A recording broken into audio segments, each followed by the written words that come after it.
Torej, začel bom z vprašanjem napadov. Poglejte, Izrael je povedal, da ne bo začel nobenih, napadov zunaj razumnih okvirov.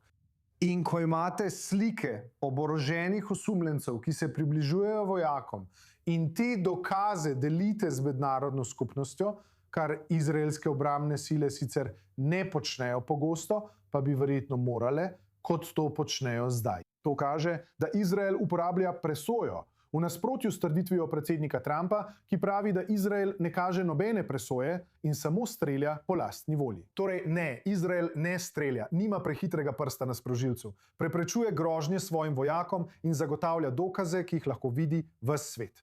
To je glede te zadeve. Kar zadeva pogovore in pogajalski proces z Libanonom. Glejte, Gideon Saar sam je rekel, ne v tem posnetku, ampak nekaj stavkov kasneje, da z Libanonom nimamo pravega spora. Pravzaprav je le nekaj vprašanj ob meji, ki jih je mogoče hitro rešiti s pogajanji. To je ključno sporočilo, ki bi ga morala izraelska vlada, po mojem mnenju, jasno posredovati mednarodni skupnosti. In namen tega je pokazati, da sta Izrael in Libanon vključena v konstruktiven diplomatski proces. Medtem ko Iran poskuša to sabotirati, tako da izkorišča Libanon, izkorišča Hezbolah v svojih pogovorih za ZDA. In iz nekega razloga Združene države Amerike pri tem sodelujejo. Torej, slišimo zelo jasno sporočilo iz Bejruta in iz Jeruzalema. Dovolite nam, da svoje težave rešimo sami. Ne ovirajte teh pogovorov, kot je opozoril Jehiel Leiter. Ali so ti pogovori verodostojni? Mislim, ali bi se morali še vedno oklepati upanja, ali pa se zdi, da se vzpostavlja nekakšno zaupanje. Mislim, poleg tega, kaj vemo o tem, kako na celotno situacijo gledajo druge sektaške skupine v Libanonu, ti vladni uradniki. Torej, pogovore ponovno podpira libanonska vlada. Da, Hezbolah je del vlade, vendar v tej novi libanonski administraciji nimajo več pravice veta. In to, kar pogovori dokazujejo, je najprej to, da obstaja volja na obeh straneh, da dosežeta dogovore. Kar se tiče možnosti omejenih izraelskih umikov. Po mojih informacijah je Izrael pripravljen prepustiti libanonskim oboroženim silam območja, kjer lahko razgradijo infrastrukturo Hezbolaha. In to uporabiti kot pilotni projekt, kot preizkus, da bi videli, ali imajo libanonske oborožene sile voljo in sposobnost za to. Nesoglasje, po mojih informacijah, je znova v tem, ali bodo to območja, kjer so trenutno nameščene izraelske enote, že so razgradili infrastrukturo Hezbolaha in se bodo umaknili, nato pa bo libanonska vojska preprosto nadzorovala ta območja.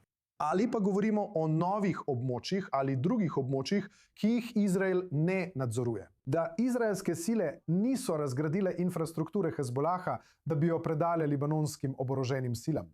In potem videti, ali ne samo, da lahko obdržijo območje, ampak ali lahko tudi razorožijo Hezbolah na tem geografskem območju. Za Izrael, če bodo libanonske oborožene sile sposobne izpolniti slednje in dejansko prevzamejo novo območje in dokažejo, da so sposobni razstaviti infrastrukturo Hezbolaha na tem območju. Potem je to zelo pomemben ukrep za izgradnjo zaupanja.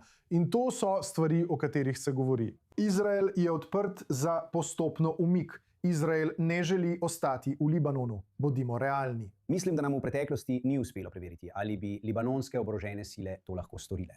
Predvidevam, da pravite, da obstaja odprtost za preverjanje, ali bi lahko nov mehanizem to dosegel. Še eno področje, o katerem bi rad slišal vaše mnenje, temelji na nekaterih poročilih v iranskih medijih. Iranski zunanji minister Rouhani trdi, da bo vojna v Gazi zdaj izpostavljena med tekočimi pogajanji z ZDA, kar je ponovno potrdilo Teheranovo podporo Hamasu. Ponovno, to so trditve iranskih državnih medijev. Ariel, ali misliš, da je to naslednje področje, na katerem bo Teheran poskušal izkoristiti Trumpa in izriniti Izrael? Kaj opažamo? Ja, David, to je ena tistih zgodb, kjer naslov zasenči bistvo tega, kar je bilo dejansko povedano. Po poročanju iranskih državnih medijev je iranski zunanji minister Abbas Arakči opravil telefonski pogovor z visokim uradnikom Hamasa Basemom Naimom.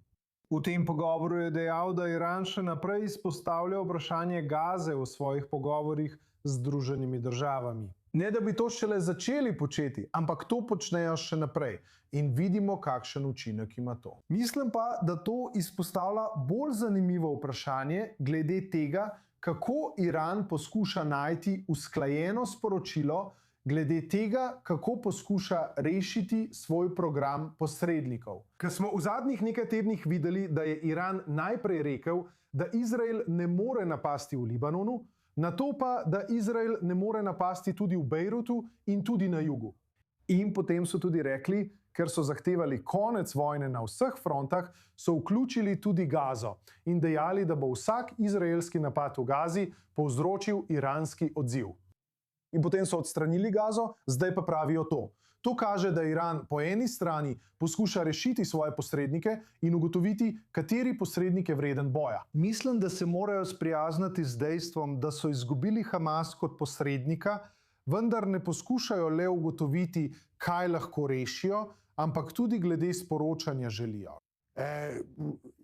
Nekako predstaviti, kar imenujejo združevanje aren, da pokažejo, da imajo več kart v rokavu, kot je morda videti.